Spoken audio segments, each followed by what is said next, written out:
and the people of Maine are ready for our message. Voters often ask me, is government truly accountable to the people? My answer, we can make government accountable where we change those people that sit in power.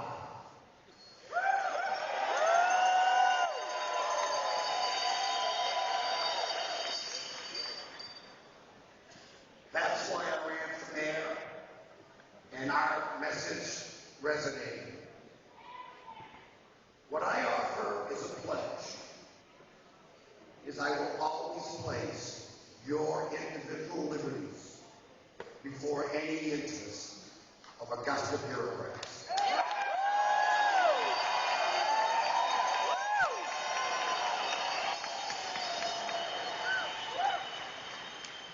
Simply put, it's time for state government to take off the shackles they've placed on our private sector.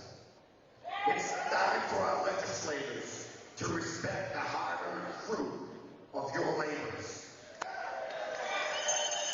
It is time for a governor with a conservative, common sense approach to lead us to job growth and prosperity in the state of Maine.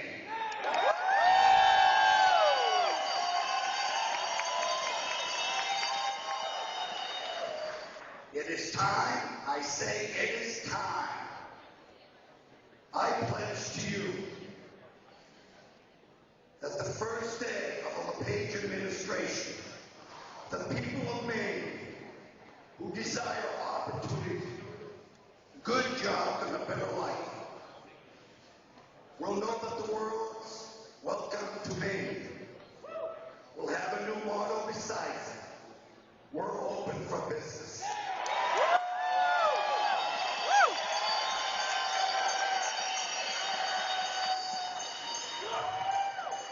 And let me assure you, there are real differences that separate me from my opponents.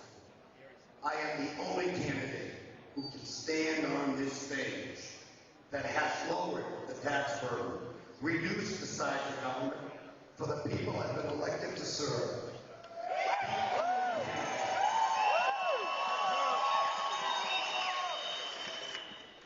It's not campaign rhetoric. It's not political spin. With my plans, I offer results. Promised and delivered.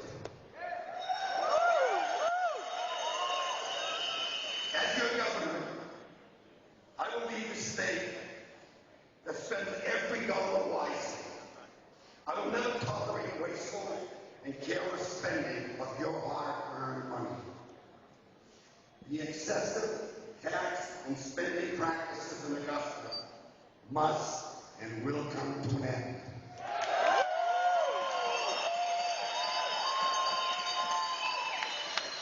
I will fight for every breath to keep every dollar where it rightfully belongs, in your pockets.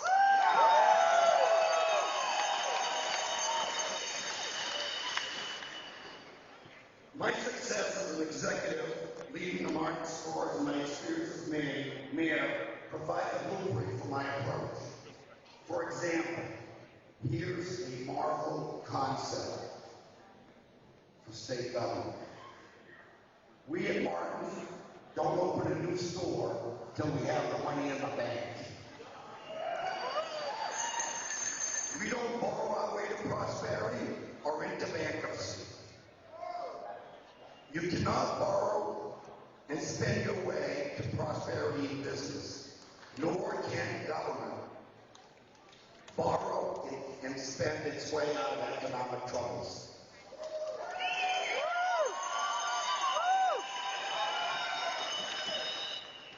At Martin's, we don't rely on so-called stimulus money. We do it the old-fashioned way. Proven business methods, hard work, and yes, sweat equity.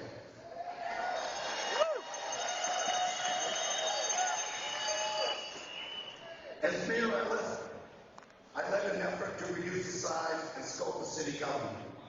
I eliminated wasteful spending and brought accountability back to government. I approached it the way I do business.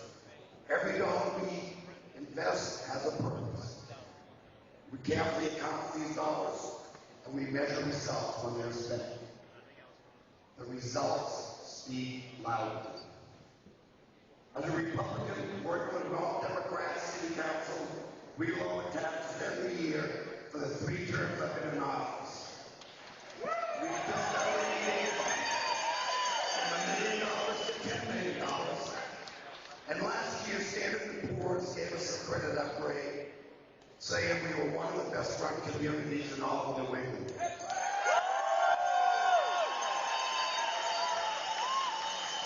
We did not achieve the statistics across the board cuts or employee furloughs, nor did we eliminate essential city services. Instead, we implemented organizational efficiencies, applied sound business principles, and always placed your interests first, the taxpayer. We didn't use stimulus. We made tough choices. My friends, there is much we have to do. For years, our leaders have avoided the real issues and challenges of the state. Those issues will squarely be addressed in my administration. For example, as a young boy, I learned very valuable lessons on the streets of Boston. Our entire welfare system is designed to breed dependency on government. Once you become skilled and milking the system, you virtually can't get off. We need to impose a lifetime benefit cap of 5 years and reform the system so it encourages recipients to seek better wages without penalizing for success. Maine is in the top third in all of education spending, and the bottom third is results. There's plenty of money in the system. The problem is how we prioritize. Let's challenge the status quo with increased competition for vouchers, charter schools, and yes, homeschooling.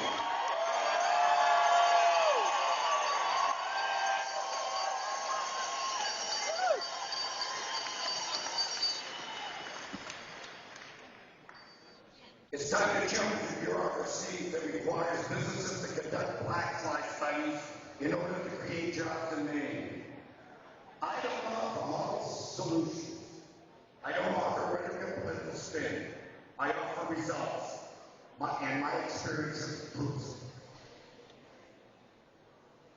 Maine needs a government who will not tolerate the destruction of our most valuable public sector, the private sector.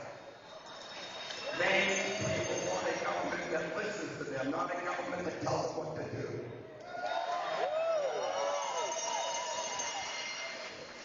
Folks, the pundits and party insiders tell me, Paul, you can't win this primary. You may have some ideas, but you're not rich enough. You're not polished enough. But let me tell you, all my life, people have told me what I can't do. Paul, you'll never graduate from high school. Paul, you'll never get into college. You'll never be a success.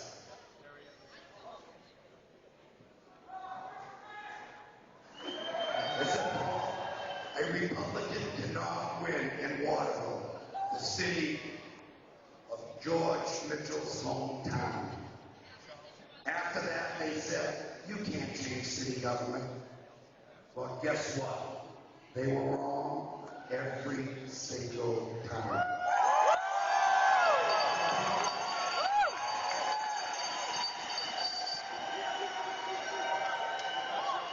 They'll be wrong again in November.